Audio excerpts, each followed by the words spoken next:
তাসনিয়া ফারিনের এক হাতে গোলাপ অন্য হাতে কোরাল, কিন্তু কেন? নাটক, ওয়েব কন্টেন্ট, সিরিজের পর এবার বাণিজ্যিক সিনেমার নায়িকা হয়ে সামনে আসছেন অভিনেত্রী তাসনিয়া ফারিন। নির্মাতা সঞ্জয় সমদ্দারের সিনেমা ইনসাফের নায়িকা তিনি।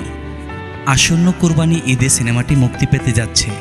তবে এই সিনেমাটিতে ফারিনের লুক নিয়ে নানা রকম প্রশ্ন বাঁধল দর্শকের মনে।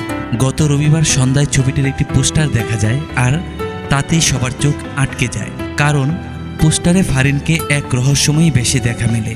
পোস্টারে লক্ষ্য করলে দেখা যায় ফারিনের আবেদনময়ী লোক, পায়ে হাই হিল, তার মুখে রক্তের ছিটে ফোটা, চারপাশে আহত হয়ে পড়ে আছে দু চারজন। তাদের কারো হাত কারো পা দেখা যাচ্ছে। শুধু তাই নয়, সেই পোস্টারে আরও দেখা যায় ফারিনের এক হাতে রক্তমাখা কোরাল, আরেক হাতে গোলাপ। আর ছবিটি প্রকাশ করে ক্যাপশনে লেখা আছে, রক্তের ইনসাফে গোলাপের স্থান নেই। সঞ্জয় সমদ্দার সিনেমাটি নিয়ে বলেন, মূলত মানবিক সম্পর্কের গল্প নিয়ে তৈরি করা হয়েছে এই ছবিটি। আর সেখানে জাহান চরিত্রে দেখা যাবে ফারিনকে।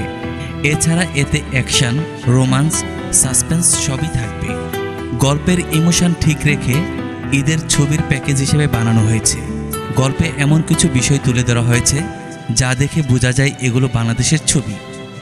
নাটক, ওয়েব সিরিজ ও ওয়েব ফিল্ম হয়ে এবার মূলধারার বাণিজ্যিক সিনেমায় আসলেন তাসনিয়া ফারিন। আর সঞ্জয় সমদ্দারের এই ছবির প্রথম ঝলকে ভালোবাসা ও ভয়াবহতার ইঙ্গিত দিলেন অভিনেত্রী। সেই সময় থেকে দর্শক নেটিজেনের মনে বাড়তে থাকে নানা কৌতূহল। সিনেমাটিতে আরও অভিনয় করেছেন মোশাররফ করিম ও শরীফুল রাজ।